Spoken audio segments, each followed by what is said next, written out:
We live, very sadly, in a world where bullies and trolls can intrude far too easily into our daily lives. What was once confined to the classroom or the workplace can now reach much further, stretching its evil tentacles into our homes and personal spaces through screens and devices. I have personally experienced bullying in one form or another throughout the whole of my life, so I understand how deeply it can affect someone. I also realised that when I decided to create this podcast, I was inevitably opening myself up to the trolls and bullies as well. Thankfully, I am now in a place where their words and actions no longer have any power over me. They roll off like raindrops from a leaf. In many ways, that resilience has been essential, as putting myself out there has brought more than a few people crawling out from the shadows and from under their bridges. Some bullies can appear in our lives disguised as friends. They can strike at any point, affecting children and adults alike. They, the bullies, are weak individuals craving attention. If anything, really, we should be pitying them. Imagine how empty their life has got to be for them to get their entertainment by abusing someone. Reaching this point in my life did not happen overnight. It took time, support, and a great deal of therapy. Bullying affected my physical health, but my mental health more, in so many ways. It is important I say this to you clearly. Not all bullying is physical. In fact, most of it is psychological, and the impact can be profound. I have struggled with my mental health because of the bullying I was subjected to. I am incredibly grateful that I reached out for help when I did, because honestly, I don't know if I would even be here right now had I not. Know that you are worthy, that you are important, that you are loved. Anybody who makes you feel as though you are not is a person who does not deserve space or time in your life. If you are struggling, please know that you are not alone. There is support available out there. There are people who will listen without judgment. People who can help you find your way forward. Even on the darkest of days, light can still be found. If you need support, reach out. You can call the Samaritans on 116 123. The call will be free, confidential, and someone is available 24/7. If you don't like to speak, you can text SHOUT. That's SHOUT. Their number is 85258. Again, the messaging will be free and they have a 24/7 support line. If you are experiencing bullying, there is the National Bullying Helpline. This call again will be free and you can reach them on 0300 323 0169. I know that reaching out can feel hard, terrifying, and useless. I get that. I felt that way too. But help really is there, and I am proof that it can make the biggest difference. Take care of yourself and stay safe.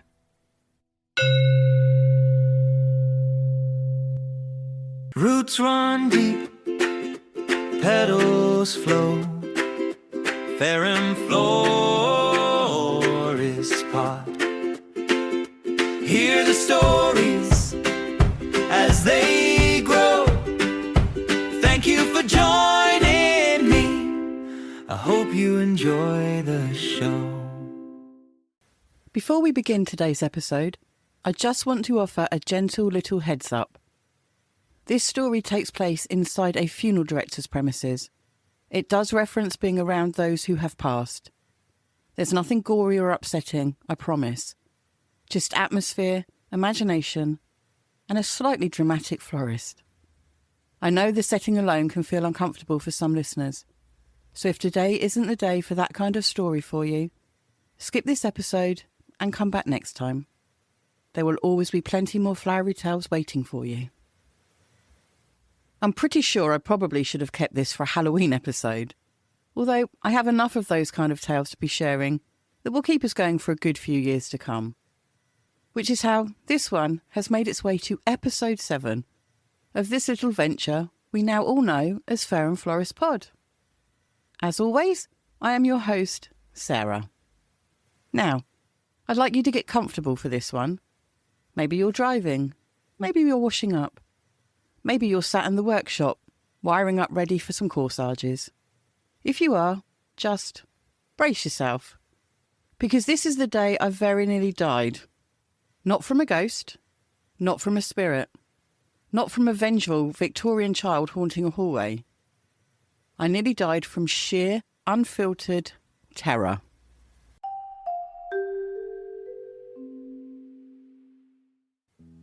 Hello, lovely listeners. I'm briefly going to interrupt this episode. Forgive me, but I wish to speak to you directly. Producing this podcast takes time, energy, caffeine, and no small amount of courage. I create every episode independently, without a production team or external support. And whilst I am loving doing it, there are real costs involved in keeping it going. From hosting platforms and equipment, to editing software and script writing time, it's all adding up, far more than I initially anticipated. I completely understand that times are challenging for so many people right now, and support is never expected. However, if you are enjoying the show and would like to help me continue growing this little dream, you can do so by buying me a virtual coffee. If you would like to make a contribution, please visit www.buymeacoffee.com/Fair and Florist Pod. Every single contribution, no matter how small, will genuinely make a difference. I'm incredibly grateful for your support already as it is, whether that's through listening, sharing the pod, or helping me financially. Thank you for being here. Okay, back to the show.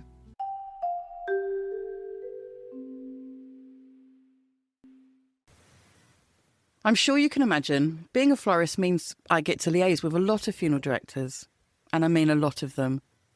Most of them I have on speed dial. I will call to check delivery times. I'll call to confirm a funeral time. I'll call just to double check they do in fact have the person I've taken an order for. Because yes, that is a sentence that becomes oddly normal in this line of work. And if you're not in the trade, that probably sounds wildly inappropriate, but it's logistics. Sometimes it can get very confusing, especially with one particular conglomerate of directors who have the same brand name, but they are in fact two different companies. Let that sink in. The same name, two different companies. In some towns, they even have their businesses directly next to each other. There's nothing like accidentally dropping Mrs. Thompson's beloved Nan tribute to the wrong building. I don't get to visit directors as often as I used to now. The demand of the shop keeps me rooted in place most days. But back when I worked for other florists, I was regularly dispatched in the van like some sort of petal-delivering emissary. One particular directors were the only one in the village when I was working at the time. We did all of their work, which meant I was up there, constantly, several times a day, to the point I sometimes felt as though I had a second job with them. I will admit something now, safely, because I no longer see them. I did have a bit of a crush on one of the staff, so would offer my services to deliver, more than I probably should have done. I wasn't quite so sweet on him after this experience that I'm about to share with you, but at the time, oh yes. Yep, he certainly took my eye. Parking was around the back of the directors, so we would often go through the back door. When we parked, we'd have to go round the side, through some gates, and then into the garage. Most funeral homes have shelving units in their holding areas, each shelf labelled with the name of the person in their care. So you arrive, you find the correct shelf, you place your tributes. Then you leave, safe in the knowledge that they know exactly what they're doing their end. It's efficient, it's calm, it's professional, and it works. If we only had one tribute for this for directors, even better, because they were in walking distance from the shop. I would always volunteer for those deliveries. Not because I was dedicated, not because I wanted to see if my crush was there, not even because I was passionate about punctuality. It was because it got me out of the shop for half an hour and gave me a chance to have a sneaky cigarette. Yes, I was a smoker back then. You're not judging me, are you? I can feel you judging. For almost a decade, I visited the director several times each week. I knew the staff, obviously they knew me. There was easy banter, occasionally cups of tea, and some very subtle glances exchanged with my crush. Then they decided to expand the business. That's when everything changed. We went from leaving tributes neatly in the garage to being asked to walk them through to another room. Builders had taken over part of the space, supplies were scattered, dust sheets everywhere. It wasn't safe for flowers to be left in the garage. On this particular day, there was also work being done in the flower room, which meant I was asked to take the tributes through to the embalming room. Just let that land with you for a moment. The embalming room. Now, thankfully, I am not uncomfortable around those who are no longer inhabiting their bodies. Floristry has toughened me up in that regard. 99% of the time, those in care of a director are not on display when we visit. This was the 1%. Having successfully navigated down a hallway with no working lighting, yes, pitch black, except for whatever light filtered in from distant rooms and outside, I made my way to the embalming room. It's a large room, at least 25 foot by 25 foot. And white. Pure white. Floor, walls, ceiling, cupboards, worktop. White. Everywhere. The builders had turned the electricity off for most of the building at this point. Outside, though, they'd rigged up a generator to power the essentials. This meant the fridges were still humming quietly. But there was no full lighting. From the ceiling hung a single temporary light bulb. This was back at a time when we had the filaments that would fizz and pop and bang. Not one of these modern LED ones which seem to go on forever. So this was just giving off the faintest of glow. Not warm, not comforting either. It was enough for me to see shapes. It was the kind of light which makes shadows move. Cupboards lined the wall in front of me and to both sides as I entered the room. Along the left-hand side of the room were also 4 metal tables. Gurneys. 3 of those tables had people on them. They were covered in a white sheet. They were still.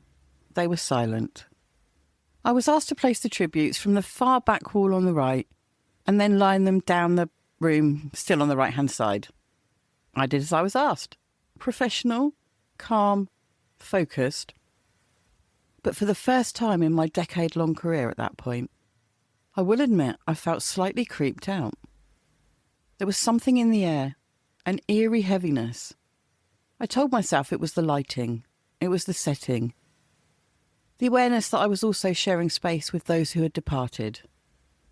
I placed down the first tributes carefully, turned, began walking back to the door. That's when I heard it. A sigh. Soft. To my right. I stopped. I listened intently. Nothing. Told myself it was just my imagination. Or the fridge. Or the generator outside. Even my own breath echoing. But you know when your senses heighten and suddenly everything feels louder? That. I told myself it was that. I stepped out of the room into the dark corridor to go and collect the next set of tributes, with the knowledge I had to walk back through it all again, stepping over things that the builders had left in the way. Wonderful. My second trip in, as I entered the room, I found myself glancing, involuntarily, at the body nearest to the door. I could have sworn I'd seen movement. The faintest of ripples. Logic kicked in. It's the draft, obviously. I'd opened the door. Air had moved. The sheet covering the body had just shifted slightly. That was all. Completely normal. My skin began to prickle, though. My heart rate definitely picked up. I placed the tributes and left as quickly as I could. By the third trip, I will admit, I was genuinely starting to feel slightly scared. Not theatrical scared, not, ooh, this is spooky scared. Proper, chest-tightening scared. I got in, put the tributes down as quickly as I could, turned, and scarpered almost out of the room. As I exited again, though, I heard another sigh. A louder sigh. Now, Here's where logic was still desperately trying to hold control. I do know that a body can expel air. It happens. I've experienced it before. It's biological. There's a science behind it. But in that lighting, in that room, with the atmosphere, science felt flimsy. Thankfully, my 4th trip was my last. However, it is the one I will never forget. I had just placed the first tribute down when the light made that fizzing sound. You know the one, the faint electrical buzz that means it is thinking about giving up. It began to flicker. My stomach dropped, because the last thing I wanted was to be in that room in total darkness. Thankfully, the light steadied. Barely, but enough for me to navigate my way round. Then I heard the sigh again. Louder. Longer. I put the tribute down, turned around, and was just about to leave when the body I thought I had seen move earlier sat bolt upright. As it did, it let out this low, weird, moaning sound. I do not mind admitting to you all, I almost literally pooped myself. I know that some pee escaped. There, I've said it. I'm not ashamed. I screamed, not a polite gasp, not a little yelp, a full-bodied, primal scream. I ran. I almost tripped over a hammer in the dark hallway, which honestly would have been the final humiliation. I could see the headlines in the local paper. Florist found unconscious in embalming corridor. I bolted it towards the lit office area like my life depending on it, because at that moment, it genuinely felt like it did. I burst through the door like a whirling dervish. I'm so grateful there were no families present. Explaining that would have required a completely new career path for me. I doubled over, gasping, a stitch ripping through my side. That's when I saw them. The owner, his wife, standing there, mouths wide open, just staring at me. I straightened myself up, tried to compose myself, tried to regain some shred of dignity. Then I saw both of them look over my right shoulder. That's when I felt the hand. A hand touched my shoulder. That moment was probably as close as I've ever come to dying of fright. I screamed again, and then over my screaming, I heard laughter. Not just theirs, his. The crush. It was his hand on my shoulder. It had been him in the embalming room. He'd seen me drive up when I first arrived and decided it would be funny to place himself on that gurney. He was the sighing noises. He was the movement. He was the bolt upright resurrection. In that moment, all feelings I had towards him changed, and not in a good way. I get it though. Funeral directors, they work in an incredibly sombre environment. It stands to reason that they have to lighten their day somehow. Scaring Sarah was apparently his chosen method that day.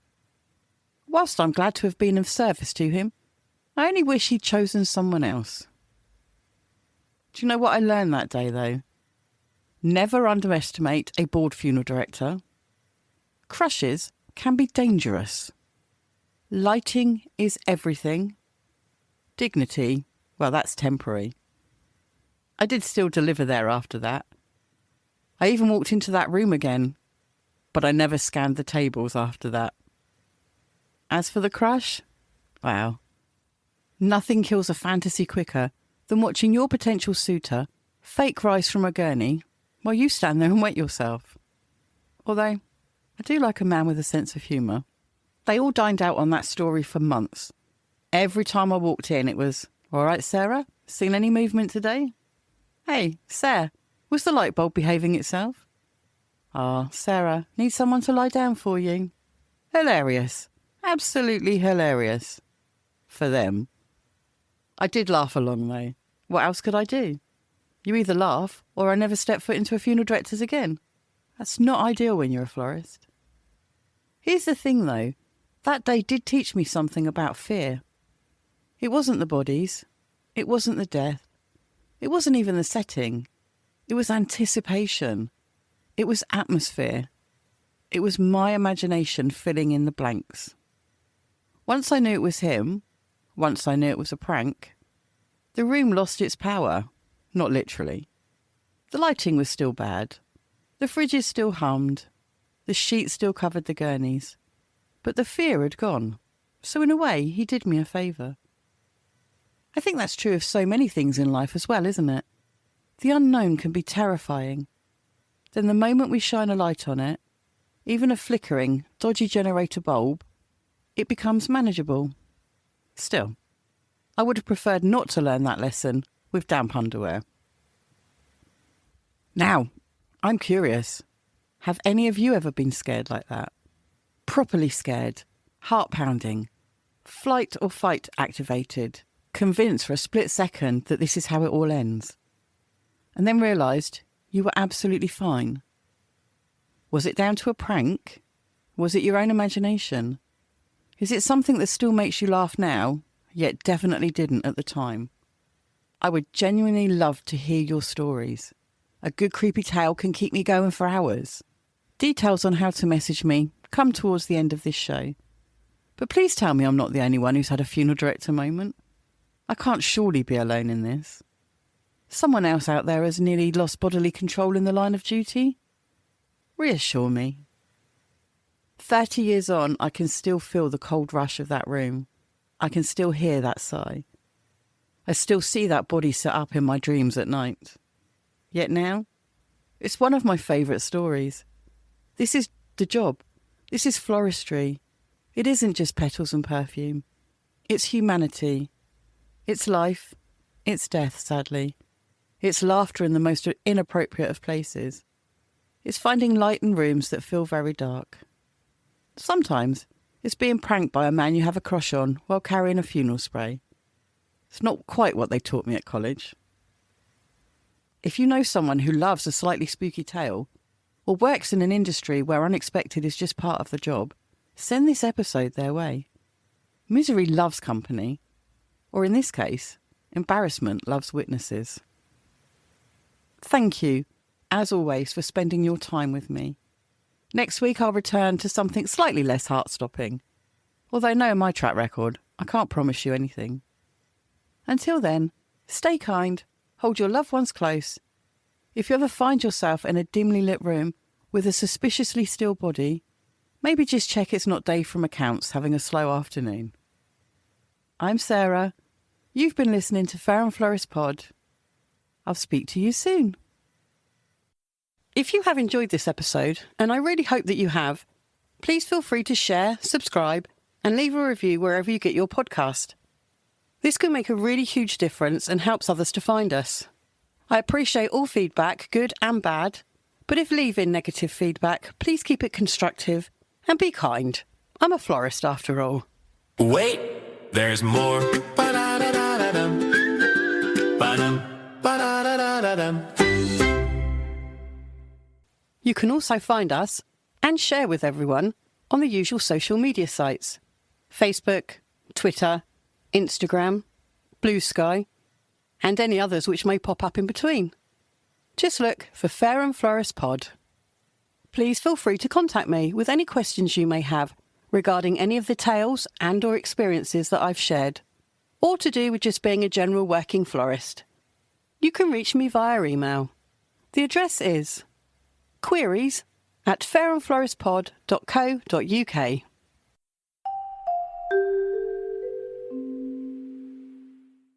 Are you a florist with your own stories, your own experiences, that you would like me to share for you? If you are, I would love to hear from you. You can reach me via email. The address for that is experience@fairandfloristpod.co.uk, or drop me a WhatsApp on 073 671 87685. Let me know if you would like me to keep you anonymous. If you would like me to give your business a mention, whether you run a florist, butcher, baker, or are even a candlestick maker, I am more than happy to do so, providing your business is registered and trading legally. As a thank you for putting your details out there, and hopefully generating some new business for you, it would be appreciated if you would be kind enough to make a donation to one of our nominated charities. These can be found on the webpage www.fairandfloristpod.co.uk. That's it for today, where the petals gently sway. Thanks for sharing in the story and for your time with me today. Until next time when our paths will cross again.